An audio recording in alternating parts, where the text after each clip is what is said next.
Placebo is a compelling documentary that tackles the persistent issue of student suicides. It paints a vivid picture of the isolation that many students feel within our education system.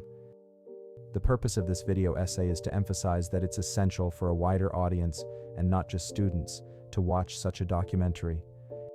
The film is set amid the seldom visited corridors of the All India Institute of Medical Sciences, but it's not just about one institution.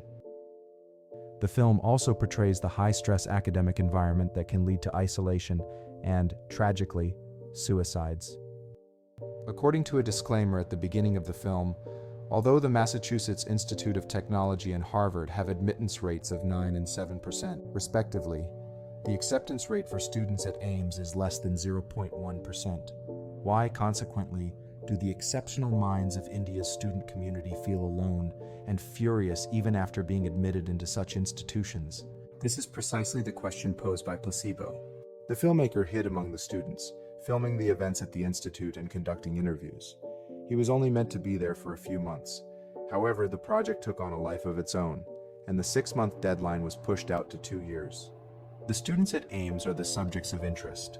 Placebo aims to capture the essence of an institution like AIIMS through the perspective of these students and what the institution does to them. In one interview, a student admits that from the moment a child is born, there's a sense of debt to parents, and becoming a doctor is a way to repay that debt. He expresses the fear of ragging when he first starts at AIIMS, but eventually ends up being the senior who is punished for it. Placebo seeks to demonstrate how alienating the educational society can be, and how ragging was the only method for students from different years to communicate. One student expresses the desire to look good naked, citing an idealized image from American Beauty as inspiration. This student shares that they have always had 2 goals: to get into AIIMS and to settle in the United States, as it's seen as an aspiration among the elite. Another student takes on a broader perspective, acknowledging the trap that many Indian students are born into. They understand their participation in it but feel powerless to change the system. This student, referred to as K, identifies as rebellious and existentialist, adopting the persona of an enraged, disillusioned Indian student.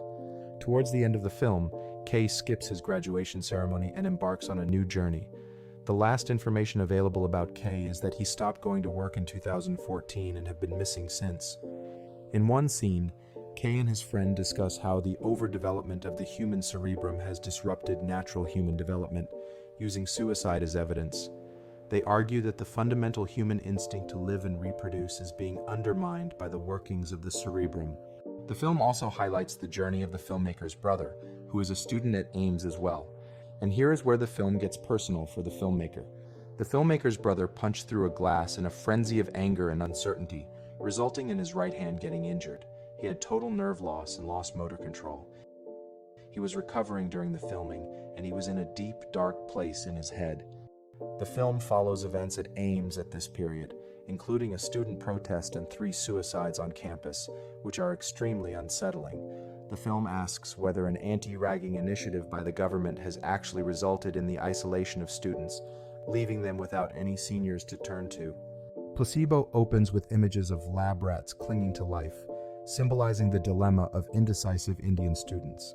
It depicts the system as a placebo experiment on medical students desiring to be doctors, similar to how rats are used in medical research. It's a critique of India's educational system, but it's also a poignant representation of existential anxiety that forces us to confront our own irrationality. It demonstrates the plight of students as they wildly oscillate between society's binary ideas of success and failure. And Kay encapsulates this dilemma perfectly. Even though we've been conversing for months, you and I are isolated. And that is a fact.